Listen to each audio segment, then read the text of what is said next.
Okay आज हम पढ़ेंगे मोशन अंडर ग्रेविटी। और हमें बेसिक मोशन में हमने काफ़ी सारी चीज़ें पढ़ चुके हैं। हम एक्सेलरेशन पढ़ चुके हैं। हम एक्सेलरेशन हमने पढ़ा था, बहुत सारी जगह हम जी यूज़ करते हैं। जी की वैल्यू होती है 9.8 मीटर पर सेकेंड स्क्वायर, ये इसकी एसआई यूनिट होती है। अगर हम सेंटीमीटर की बात करेंगे 980 सेंटीमीटर पर सेकेंड स्क्वायर हो जाएगा, और फिट की बात करेंगे 32 फिट पर सेकेंड स्क्वायर हो जाएगी। ये एक्सेलरेशन की यूनिट होती है। एक्सेलरेशन का मतलब क्या होता है? ये वो चीज़ है जिससे कि अर्थ सभी ऑब्जेक्ट को अपनी तरफ खींचती है, सभी ऑब्जेक्ट को अपनी तरफ खींचती है। ठीक है, तो एक्सेलरेशन कैसे, एक्सेलरेशन की वजह से मोशन अंडर ग्रेविटी की बात करते हैं तो वर्टिकल फॉल की बात करते हैं, वर्टिकल फॉल की बात करते हैं या वर्टिकल असेंट की बात करते हैं। मतलब मैंने किसी बॉल को ऊपर फेंका तो वो कितनी ऊपर तक जाएगी, ये इस बात पर डिपेंड करता है कि मैंने इसको कितनी स्पीड से फेंका। बिकॉज जब वो बॉल ऊपर की तरफ जा रही है तो हर समय उस पर 9.8 मीटर पर सेकेंड स्क्वायर का नीचे की तरफ एक्सेलरेशन हो रहा है, यानी कि उस पर रिटार्डेशन लग रहा है।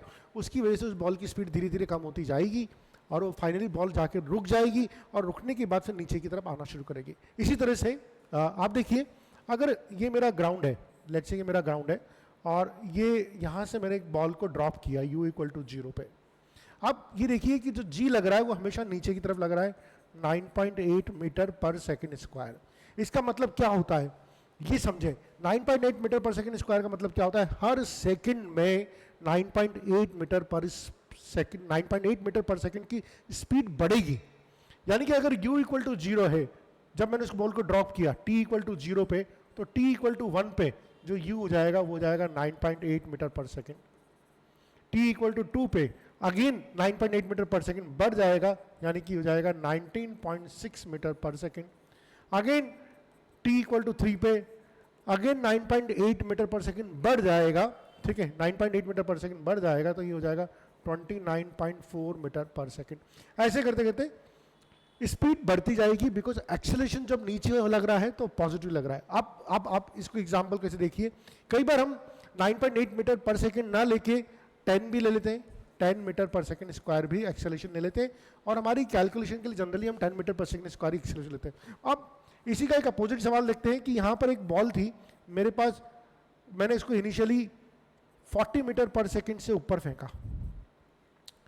देखिए, बॉल नीचे रखी तो अपने आप तो ऊपर जाएगी नहीं, आपको फेंकना पड़ेगा। लेकिन बॉल ऊपर अगर आपने उसको सिंपली ड्रॉप कर दिया तब भी वो नीचे आ जाती है, क्योंकि एक्सेलरेशन डाउनवर्ड लग रहा होता है। तो अगर बॉल को मैंने 40 मीटर पर सेकंड से ऊपर फेंका तो धीरे धीरे इस बॉल की स्पीड कम होती जाएगी, स्पीड कम होती जाएगी, और फिर एक पॉइंट ऐसा आएगा जब इस बॉल की वेलोसिटी स्पीड जो भी होगी वो 0 हो जाएगी, और उसके बाद ये अर्थ के ग्रेविटेशन की वजह से, जी की वजह से नीचे आना शुरू हो जाएगी। तो अब इसकी स्पीड कैसे कम होगी? 40 मीटर पर सेकंड से भेजा t = 0 पे, ये t = 0 था, तो t = 1 पे इसकी स्पीड क्या हो जाएगी?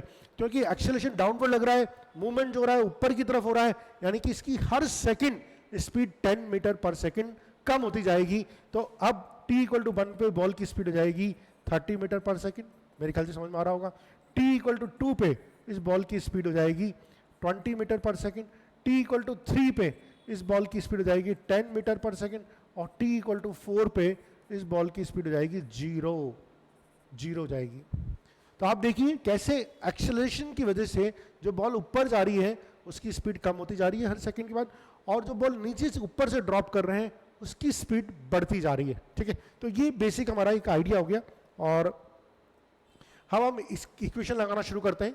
अगर किसी बॉडी को, बॉडी इज प्रोजेक्टेड, किसी बॉडी को प्रोजेक्ट किया जा रहा है वर्टिकली अपवर्ड, तो हम किस तरह से इक्वेशन ऑफ मोशन को लगाएंगे? हमारी 3 इक्वेशन मोशन होती है, v = u + at, s = ut + ½ at², और v² = u² + 2s, और nth का भी होता है u + a/2 × 2n - 1।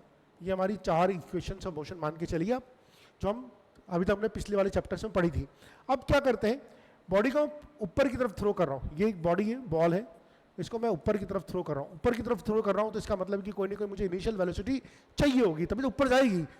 मतलब ये मार्कर नीचे पड़ा है तो ये पड़ा है ना, इसको मुझे ऊपर फेंकना है तो इसको वेलोसिटी देनी पड़ेगी। ठीक है, अपने आप तो जाएगा नहीं, और एक्सेलरेशन ड्यू टू ग्रेविटी तो नीचे लग रहा है। अब इस केस में हम कैसे डायरेक्शंस को लेते हैं समझे। देखिए, जब मैं ऊपर फेंक रहा हूँ तो मैं कोई भी डायरेक्शन ले सकता हूँ। मैं डायरेक्शन या तो ऊपर वाली डायरेक्शन को पॉजिटिव ले लूँ, नीचे वाली डायरेक्शन को नेगेटिव ले लेता हूँ। तो मैं एक स्टैंडर्ड तरीका मान के चलता हूँ, मैं दोनों तरीके से आपको करना सिखाऊंगा, कोई फर्क नहीं पड़ता। याद सिर्फ ये रखना है जैसे जैसे ऊपर जाते जाएंगे स्पीड कम होती जाएगी और जैसे जैसे नीचे आते जाएंगे स्पीड बढ़ती जाएगी, ठीक है।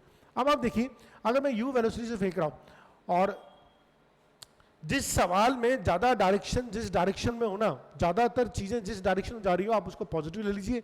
एक आध कोई चीज़ जो नेगेटिव जा रही होगी, हमेशा एक्सेलरेशन नीचे की तरफ लग रहा होगा, उसको आप नेगेटिव ले सकते हैं। तो इस सवाल में ऊपर फेंक रहा हूँ तो मैं ऊपर की डायरेक्शन को पॉजिटिव ले लेता हूँ। लेट्स से कि मैं ऊपर की डायरेक्शन को पॉजिटिव ले लेता हूँ, तो मेरी इस केस में इक्वेशन क्या हो जाएगी, u ऊपर, v ऊपर, डिस्प्लेसमेंट ऊपर, सब कुछ ऊपर जा रहा है, सिर्फ g नीचे लग रहा है। तो इस केस में मेरी इक्वेशन हो जाएगी v equal to u minus g t, s equal to u t minus half g t square, v square equal to u square minus 2gh।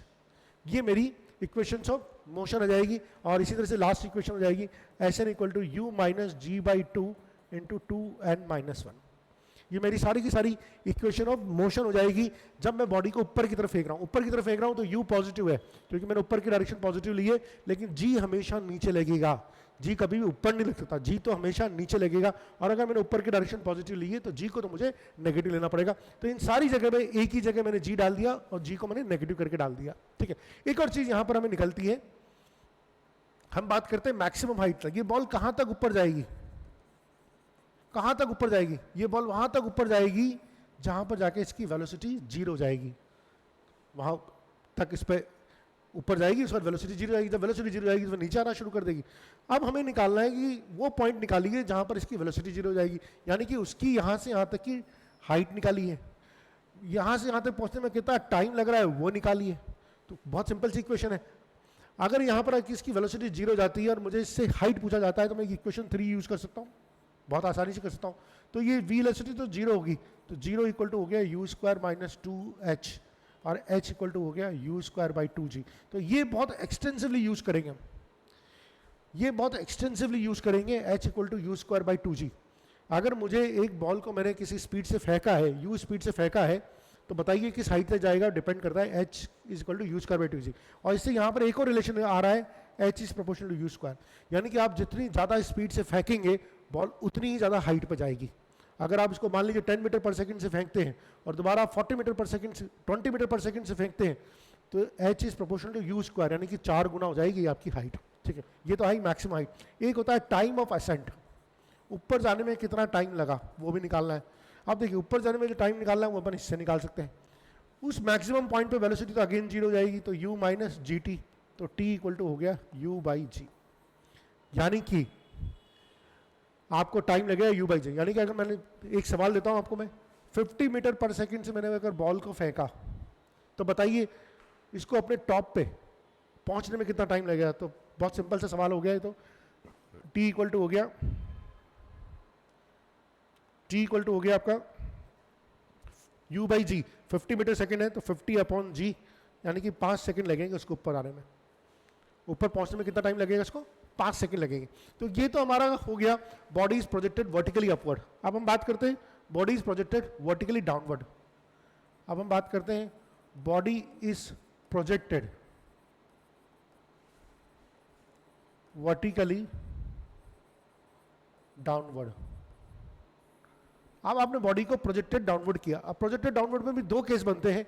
एक बार तो आपने जब उसको किसी, मान लीजिए ये कोई ये आपका ग्राउंड रेफरेंस लाइन है, ये आपका कोई टावर है, ये कोई टावर है, ठीक है, इसकी हाइट है h, और यहाँ से आपने u वेलोसिटी से इसको नीचे फेंका। अब पहले ही एक्सेलरेशन ड्यू टू ग्रेविटी तो नीचे काम कर रहा है, g तो नीचे की तरफ काम कर ही रहा है, और आपने और u स्पीड से फेंका तो धीरे धीरे इसकी स्पीड बढ़ती जाएगी बढ़ती जाएगी बढ़ती जाएगी। अब इस केस में सारा मोशन नीचे की तरफ हो रहा है तो नीचे की डायरेक्शन को अपन पॉजिटिव मान लेते हैं, नीचे की डायरेक्शन अपन पॉजिटिव मान लेते हैं। अब सारी इक्वेशन ऑफ मोशन को दोबारा लिखिए, तो इक्वेशन ऑफ मोशन हो जाएगी v equal to u positive, g भी नीचे लग रहा है, जी भी positive, u plus g t, s equal to u t plus half g t square, v square equal to u square plus 2gh, और s n equal to u plus g by two into 2n minus 1। ये सारी की सारी अपनी चीज़ें हो जाएगी, सारी की सारी इक्वेशन ऑफ मोशन हो जाएगी। ये इस केस में है जब मैंने इसको टावर से u स्पीड से नीचे थ्रो किया। मान लीजिए आप किसी बिल्डिंग में खड़े हो गए और वहाँ से आपने कोई बच्चा, कोई मस्ती करने के लिए कोई बच्चा नीचे आ रहा है, उसके ऊपर पत्थर फेंका, एक तो पत्थर ड्रॉप करना होता है, एक पत्थर को फेंकना होता है। तो आपने पत्थर को यू स्पीड से नीचे फेंका, और अगर आप उसको यू स्पीड से नीचे फेंकेंगे तो एक्सेलरेशन की वजह से इसकी स्पीड धीरे धीरे बढ़ती जाएगी, हर एक सेकंड में 10 मीटर पर सेकंड बढ़ती जाएगी, ठीक है। और सेकंड केस इसी में हो जाएगा अगर आपने इसको ड्रॉप किया, यही टावर है, अब आपने सिंपल ड्रॉप कर दिया, ऐसे छोड़ दिया। जब छोड़ देंगे तो इसकी इनिशियल स्पीड तो जीरो है, लेकिन हर एक सेकंड के बाद इसकी स्पीड बढ़ती जाएगी। उस केस में एक अगेन जी तो नीचे लग रहा है, उस केस में ये ग्राउंड पे जब तक आएगा, ये हाइट अपनी एच होगी, ठीक है, time taken will be T, ठीक है। u इक्वल टू जीरो था, लेकिन v इक्वल टू कुछ ना कुछ आएगा। यहाँ पर भी ये टाइम टेकन t था, है ना, u तो यहाँ पर था ही, v कुछ होगा। तो यहाँ पर जो v होगा वो क्या होगा, u तो जीरो है तो v इक्वल टू हो जाएगा gt, h इक्वल टू हो जाएगा हाफ gt स्क्वायर, h या s equal to half gt square, और v स्क्वायर इक्वल टू हो जाएगा 2gh। तो ये अपने कुछ इंपॉर्टेंट रिजल्ट आएंगे, और वहाँ पर भी अपने देखा था, अपने पास रिजल्ट आया था h equal to v square by 2g, और यहाँ पर भी v स्क्वायर बाई 2g, वहाँ पर u स्क्वायर बाई 2g आया था, यहाँ पर आ रहा है h equal to v square by 2g। तो दोनों के दोनों रिजल्ट हमारे सेम आ रहे हैं, ठीक है। मेरे ख्याल से इसमें अब कोई समस्या वाली बात नहीं है, ठीक है। नेक्स्ट चलते हैं, ये हम वर्टिकल मोशन की बात कर रहे हैं। अब हम कुछ इंपॉर्टेंट गोल्डन पॉइंट्स के बारे में बात करेंगे। गोल्डन पॉइंट्स बहुत इंपॉर्टेंट है। गोल्डन पॉइंट्स में पहला पॉइंट है, जो पहला पॉइंट है वो ये है कि आपने अगर बॉडी को किसी स्पीड से ऊपर फेंका है तो वापस उसी स्पीड से वो नीचे टकराएगी। मतलब कि अगर आपका ग्राउंड से आपने इसको किसी स्पीड से थ्रो किया, बॉल को किसी स्पीड से थ्रो किया, तो वो उसी स्पीड से वापस टकराएगी, यानी कि u और v दोनों बराबर होंगे। बहुत इंपॉर्टेंट है, बहुत सारे सवालों में जगह काम आएगा। सेकेंड चीज है, किसी भी पाथ में जब आपने ऊपर फेंका हो या नीचे फेंका हो, किसी भी पाथ में, ये पॉइंट ले लीजिए, ए पॉइंट, ये भी इसके कॉरस्पॉन्डिंग दूसरा पॉइंट ये हो जाएगा, ये बी पॉइंट ले लीजिए, ये भी बी पॉइंट होगा, ये सी पॉइंट ले लीजिए, डी पॉइंट ले लीजिए। किसी भी पॉइंट पे जो वेलोसिटी होगी उसका मैग्नीट्यूड जो होगा वो बराबर होगा ना। Magnitude of the velocity, magnitude of velocity will be equal. अब इसको भी बहुत अच्छी तरह हम यूज करेंगे, या तो मैग्नीट्यूड वेलोसिटी बोल दीजिए या फिर बोल दीजिए आप स्पीड, दोनों की बराबर होगी। वेलोसिटी इक्वल नहीं हो सकती, हम बोल सकते हैं कि एक ऊपर जा रहा होगा एक नीचे जा रहा होगा, वेलोसिटी हमेशा डायरेक्शन के साथ आती है, तो हम बोल सकते हैं कि मैग्नीट्यूड दोनों का सेम होगा।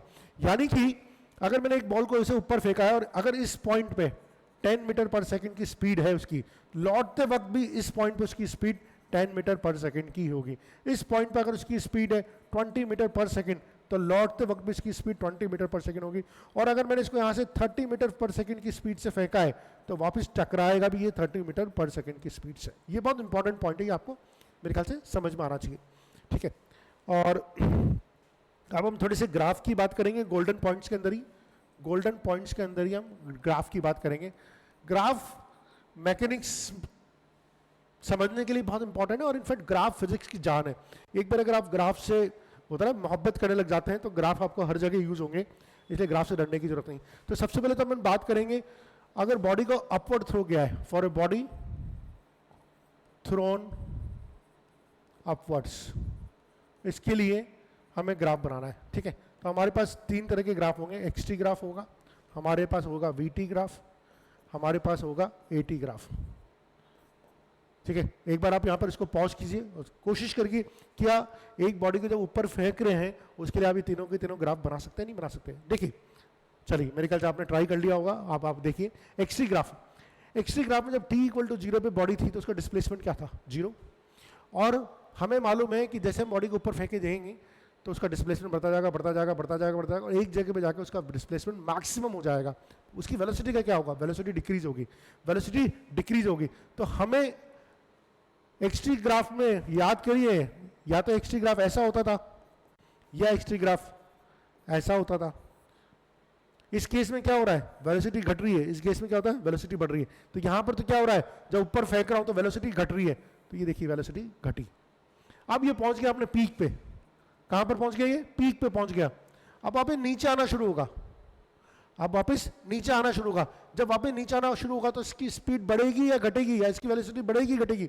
नीचे आना शुरू होगा तो वेलोसिटी बढ़ेगी, यानी कि अब इसका जो स्लोप होगा, अब इसका जो ग्राफ होगा वही ऐसा होगा। तो ये एक्सटी ग्राफ हो गया किस चीज का, अगर बॉडी को मैंने ऊपर की तरफ फेंका है, ऊपर की तरफ फेंका, ऊपर तक गई, फिर नीचे आई, तो नेट डिस्प्लेसमेंट तो जीरो ही हो गया ना भाई। जिस जगह पहुंच लौट के बिंदु घर को आए, ऊपर फेंका था, वापस नीचे हाथ में पकड़ लिया, तो डिस्प्लेसमेंट तो क्या हो गया, जीरो। किस जगह डिस्प्लेसमेंट मैक्सिमम हुआ, यहाँ पर डिस्प्लेसमेंट मैक्सिमम। अब वीटी कर्व की बात करूं, जब इसको ऊपर फेंका था मैंने तो किसी स्पीड से फेंका होगा, और ऊपर जाने की डायरेक्शन को अगर पॉजिटिव ले रहा हूं मैं, तो t इक्वल टू जीरो पे ये मेरी वेलोसिटी थी, ये मेरी वेलोसिटी गई गई गई गई नीचे धीरे धीरे कम होती गई, t किसी टाइम पे ये जीरो होगी, और उसके बाद ये रिवर्स डायरेक्शन नीचे आना शुरू हुआ तो वेलोसिटी नेगेटिव होगी। ये मेरा वीटी ग्राफ हो गया। एटी ग्राफ, आप देखिए एटी ग्राफ में कुछ नहीं होगा, एटी ग्राफ में सिर्फ एक्सेलरेशन ड्यू टू ग्रेविटी हर केस में नेगेटिव ही काम कर रहा है। अगर ऊपर की डायरेक्शन पॉजिटिव ले रहा हूं तो जो g है वो मेरा नेगेटिव काम कर रहा है, यानी कि जो g होगा वो मेरा माइनस g हमेशा नीचे की तरफ लगेगा। तो ये तीन इंपॉर्टेंट ग्राफ है। मुझे लगता है अगर आपको इसको समझ में नहीं आया तो फिर मजा नहीं आएगा, इसलिए आपको समझना बहुत जरूरी है इसके लिए। ओके, नेक्स्ट पॉइंट लेते हैं।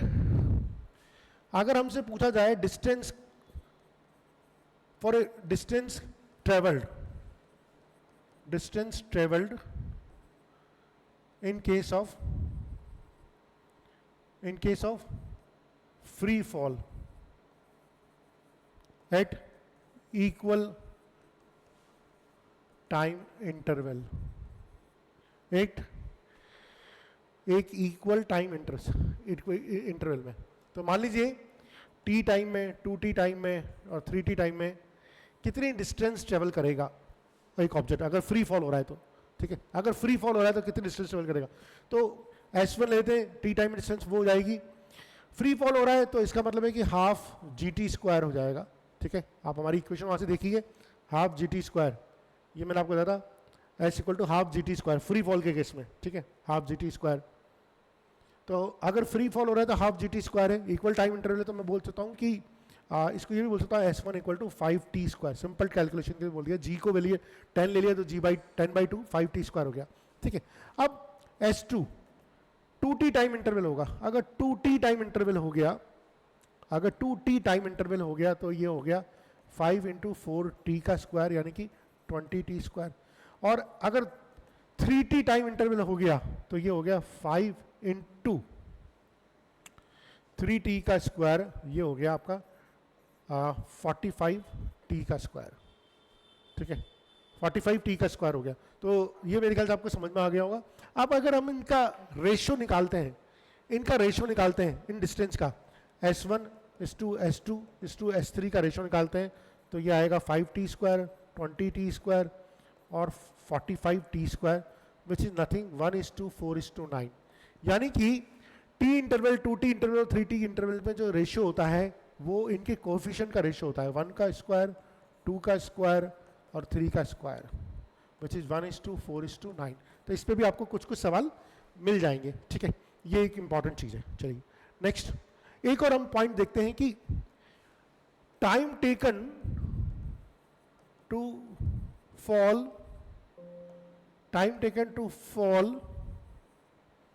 फॉल थ्रू successive distance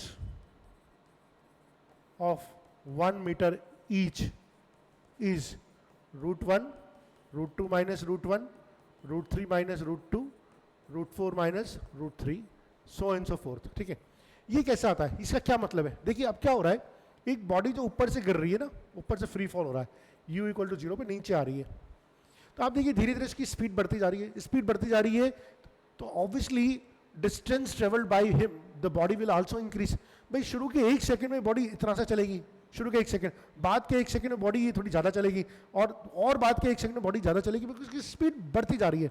लेकिन अगर मुझे निकालना है कि भाई हर 1 मीटर का जो डिस्टेंस है वो कितना टाइम में ट्रेवल, तो शुरू का 1 मीटर का टाइम तो बहुत कम होगा, बाद के 1 मीटर का टाइम थोड़ा और कम हो जाएगा, और उसके अगले 1 मीटर का टाइम तो बहुत कम हो जाएगा, क्योंकि स्पीड तो लगातार बढ़ती जा रही है, ठीक है। अब इसको कैसे करें भाई, हमें तो ये मालूम पड़ गया कि ये 1 सेकंड में शुरू में 5 मीटर चल रही है, ठीक है। और अच्छा, हमने इससे पहले जो सवाल किया था वो क्या किया था, शुरू के 1 सेकंड में चली है, 1 सेकंड में चली थी ये 5 मीटर, आपको याद होता, फिर टोटल 2 सेकंड में चली थी ये टोटल 2 सेकंड में चली थी 20 मीटर, यानी कि बाद के 1 सेकंड में कितना चल रही है, 15 मीटर चल रही, और बाद के तीनों सेकंड में कितनी चली थी ये, 45 मीटर, 45 मीटर चली थी, और शुरू के 2 सेकंड में 20 मीटर चली, यानी कि तीसरे सेकंड में कितनी चली है, 25 मीटर, 25 मीटर चली। यानी कि आप देख सकते हैं कि शुरू के 1 सेकंड में बॉडी चली 5 मीटर, शुरू के 1 सेकंड में, फर्स्ट सेकंड में चली है ओनली 5 मीटर, सेकंड सेकंड में, सेकंड सेकंड में ये बॉडी जो चली वो कितनी चली, आप उसको फॉर्मूला लगाइए, s n equal to u plus sorry g by 2n-1, क्योंकि u तो 0 है, तो शुरू के 1 सेकंड में निकालना है तो अपन लिख सकते हैं 5 × 2n-1, ये फॉर्मूला हो गया। अगर n इक्वल टू 1 रखूंगा तो s1 पहले सेकंड की डिस्टेंस आ जाएगी 5 मीटर, n इक्वल टू 2 रखूंगा तो दूसरे सेकंड की डिस्टेंस आ जाएगी 15 मीटर, n इक्वल टू 3 रखूंगा तो s3 आ जाएगा 25 मीटर। यानी कि शुरू के 1 सेकंड में बॉडी से 5 मीटर चल रही है, नेक्स्ट अगले सेकंड में 15 मीटर चल रही है, नेक्स्ट तीसरे सेकंड में 25 सेकंड चल रही है। तो ये भी बहुत इंपॉर्टेंट रिजल्ट है जो सामने आता है। तो अच्छा, ये डिफरेंस क्यों आ रहा है, बिकॉज हर समय इसकी स्पीड बढ़ती जा रही है, एक्सेलरेशन ड्यू टू ग्रेविटी के साथ हो रहा है, स्पीड बढ़ती जा रही है। तो हर सेकंड में इसकी जो डिस्टेंस ट्रेवल का रेशियो है वो भी अपन निकालना चाहे तो निकाल सकते हैं, 1:3:5 होगा। ये भी एक हमारा एक सवाल बनता है। ठीक है, चलिए हमारा जो मेन सवाल था हम उससे भटक गए, हम दोबारा उस पर आते हैं और मेन सवाल पे चलते हैं। मेन सवाल हमारा जो था वो ये था कि time taken to free fall, time taken to fall through the successive distance of 1 metre each, कि 1-1 मीटर की डिस्टेंस को ट्रेवल करने में कितना टाइम लगेगा। तो मैं पहले निकाल लेता हूँ कि शुरू के 1 मीटर की डिस्टेंस को ट्रेवल करने में कितना टाइम लगेगा। ठीक है, मैं निकाल लेता हूँ कि शुरू की 1 मीटर की, टोटल 2 मीटर की और टोटल 3 मीटर की। मान लीजिए सब डिस्टेंसेज है 1 मीटर, ये भी सब डिस्टेंसेज है 1 मीटर, ये भी सब डिस्टेंस है 1 मीटर। अगर ये डिस्टेंस 1 मीटर है तो यहाँ से यहाँ तक की डिस्टेंस जो हो जाएगी वो तो 2 मीटर हो जाएगी, और यहाँ से यहाँ तक की डिस्टेंस जो हो जाएगी वो 3 मीटर हो जाएगी। ठीक है, तो मैं शुरू के 1 मीटर की डिस्टेंस निकालता हूँ। मुझे मालूम है h इक्वल टू होता है 5t², पढ़ रखा है मैंने। ठीक है, तो h इक्वल टू हो गया, h मैंने 1 ले लिया तो 5t², तो t² इक्वल टू हो गया 1/5, या t इक्वल टू, या फिर मैं ये भी बोल सकता हूँ t इक्वल टू हो गया 1/5। ज़्यादातर जगह बच्चों को ये फॉर्मूला रटा दिया जाता है, आप चाहें तो रट सकते हैं। ठीक है, एक अगर आप समझने की कोशिश करें तो ज़्यादा मजा आएगा। तो यानी कि शुरू के 1 सेकंड चलने में मेरे को टाइम लग रहा है 1/5, समझ में आ गया। अब इसी की जगह शुरू के 1 सेकंड का टाइम, शुरू के 1 मीटर चलने का टाइम निकाला मैंने 1/5। अब क्या मैं इसका टाइम निकाल सकता हूँ? नहीं निकाल सकता, क्योंकि मुझे यहाँ पर स्पीड पता नहीं। तो मैं इन पूरे 2 मीटर चलने का टाइम निकालूंगा, उसमें से 1 मीटर चलने का टाइम माइनस कर दूंगा, तो इस सेकंड 1 मीटर चलने का टाइम निकाल लूंगा। मुझे इस 1 मीटर चलने का टाइम निकालना है तो मैं क्या करूंगा, पूरे 3 मीटर चलने का टाइम निकालूंगा, उसमें से 2 मीटर चलने का टाइम माइनस कर दूंगा, तीसरे मीटर का टाइम आ जाएगा। तो मेरे पास ये टी जो आया ये शुरू के 1 मीटर चलने का टाइम आया। अब मैं टोटल 2 मीटर चलने का टाइम निकालूंगा। ठीक है, तो टी 2 मीटर चलने का टाइम क्या हो जाएगा, 2 मीटर चलने का टाइम हो जाएगा, h आ जाएगा 2 और 5 टी टोटल, 5 टी टोटल बोल सकता हूँ उसको, या t2 बोल सकता हूँ। ठीक है, 5t2 यानी कि 2 सेकंड चलने का टाइम। अब 2 सेकंड चलने का टाइम है ना, 5t2 का स्क्वायर, तो t2 का स्क्वायर इक्वल टू हो गया 2/5, तो t2 इक्वल टू हो गया √2/5। अब ये जो t2 आया 2/5 वो यहां से यहां तक चलने का टाइम है। मुझे तो सिर्फ 1 मीटर के चलने का टाइम चाहिए था, तो मुझे यहां से यहां तक चलने का टाइम मिल गया। मुझे यहां से यहां तक चलने का टाइम मेरे पास ऑलरेडी कैलकुलेट कर रखा है, तो इस 1 मीटर को चलने का टाइम भी निकाल सकता हूं, विच इज जो भी मेरा t2 डैश है वो होगा सिर्फ इस 1 मीटर को चलने का टाइम, वो होगा t2 माइनस t1, तो √2/5 माइनस √1/5। ठीक है, तो मुझे इसका 1 मीटर चलने का टाइम, इसका 1 मीटर चलने का टाइम और इसका 1 मीटर चलने का टाइम, इसी टाइम का तो रेशियो निकालना है। इसी तरह से मैं t3 भी निकाल सकता हूँ। चलो मैं उसमें नहीं जाऊंगा, मैं सीधा इनका रेशियो निकाल लेता हूँ। अब इनका अगर रेशियो निकालूंगा 1/√5 √2/5 माइनस √1/5, इसी तरह से कॉमा करके आगे आएगा। आप देख सकते हैं कि कॉमन चीज़ें तो कट जाएगी, तो रेशियो आ जाएगा 1:√2 - 1। ठीक है, 1:2 - 1, और ऑब्वियसली इसी सीक्वेंस में आगे चलो √3 - 2 √4 - 3, इस तरह से हम सारे के सारे रेशियोज को निकाल सकते हैं। ठीक है, मेरे ख्याल से समझ में आ गया होगा। आप इसको एक बार पॉज करके दोबारा कोशिश करिएगा, हो जाएगा। 6 पॉइंट, मास इंडिपेंडेंट, मास से फर्क नहीं पड़ता, मास से इंडिपेंडेंट है, मास से इंडिपेंडेंट है, मास से इंडिपेंडेंट है, कोई फर्क नहीं पड़ता। ठीक है, आप भारी बॉल को उछालो, हल्की बॉल को उछालो, उससे कोई फर्क नहीं पड़ता। और लास्ट जो पॉइंट है जो हमारे लिए बहुत इंपॉर्टेंट है, नहीं इसके अलावा एक और पॉइंट और है कि अगर हम बॉडी को, अगर मैं बॉडी को ऊपर से ड्रॉप करता हूं, dropped from some height, from height, उस केस में ग्राफ कैसा होगा? X t graph, v t graph, eighty graph. हमने नीचे से ऊपर फेंकने वाला ग्राफ तो बना लिया, अब मैंने बॉडी को ऊपर से ड्रॉप किया, तो जब मैंने बॉडी को ऊपर से ड्रॉप किया है, जब मैंने बॉडी को ऊपर से ड्रॉप किया है तो इनिशियल उसका डिस्प्लेसमेंट तो जीरो है, इनिशियल उसका डिस्प्लेसमेंट जीरो है, और नीचे जाते रहते डिस्प्लेसमेंट बढ़ता जाएगा। सारी की सारी डायरेक्शन नीचे की तरफ पॉजिटिव लगूंगा, क्यों? क्योंकि एक्सेलरेशन भी नीचे लग रहा है, बॉडी भी नीचे जा रही है, डिस्प्लेसमेंट भी नीचे हो रहा है, सबको डायरेक्शन में पॉजिटिव लूंगा, तो इसका डिस्प्लेसमेंट का कर्व क्या नीचे जाने पर इसकी स्पीड बढ़ेगी? यस बढ़ेगी, स्पीड बढ़ेगी, यानी कि हमें स्लोप ऐसा लेना पड़ेगा जिसमें जो स्लोप जो होगा इंक्रीजिंग हो, तो स्लोप इंक्रीजिंग, ये slope increasing, x t graph, v t graph. Initially drop किया है तो वेलोसिटी तो जीरो है, वेलोसिटी तो जीरो है, और इसका जो स्लोप, वैसे भी इसका जो स्लोप क्या है वो इंक्रीजिंग है, यहाँ पर स्लोप जीरो है, यहाँ पर जाता है स्लोप बढ़ रहा है ये VT graph, eighty graph plus g, हमेशा नीचे प्लस जी चल रहा होगा। सो दिस इज है। और अब हम एक और केस लेंगे, फिर इसको हम बहुत सारे एग्जाम्पल्स करेंगे, उन एग्जाम्पल्स आपको बहुत ज़्यादा क्लियरिटी आएगी। ठीक है, आइए एग्जाम्पल करते हैं। देखिए अभी तक क्या तो हम बॉल को हम नीचे से ऊपर फेंक रहे थे, ऊपर से नीचे फेंक रहे थे, लेकिन कई बार ऐसा भी हो सकता है कि हमारा दिमाग काम करे और हम बोले कि ये कोई टावर है, ये कोई टावर है, ठीक है, इसकी हाइट है h, इस हाइट के ऊपर से मैं बॉडी को फेंकूं, और जो बॉडी को फेंकूंगा, मान लीजिए u स्पीड से फेंकूंगा, तो ये पहले ऊपर जाएगी फिर नीचे आएगी, ऐसे होगा ना इसका मोशन, पहले तो ऊपर जाएगी फिर ये नीचे आएगी। ऐसा तो नहीं वो टावर से अगर ऊपर आसमान में निकल जाएगी, ऐसा तो नहीं होगा, पहले ऊपर जाएगी फिर धीरे धीरे एक्सेलरेशन में इसकी स्पीड डाउन होगी, स्पीड डाउन होगी तो फिर नीचे आएगी। ऐसे केस में इक्वेशन मोशन कैसे लिखेंगे, मैक्सिमम हाइट कैसे निकालेंगे? देखिए इस टावर की हाइट ऑलरेडी h थी, तो मैक्सिमम हाइट ये वाली होगी, और मान लीजिए ये हाइट है टावर से लेकर यहाँ ऊपर तक की हाइट है h, तो मैक्सिमम हाइट जहाँ तक ये बॉल जाएगी वो हो जाएगी h प्लस h। मेरे ख्याल से इसमें तो कोई डिस्कशन नहीं, h तो टावर की हाइट है और h हाइट वो है जहाँ तक बॉडी ऊपर जाएगी, h प्लस h। अब इस केस में इक्वेशन ऑफ मोशन कैसे लगाना है ये बहुत इंपॉर्टेंट है।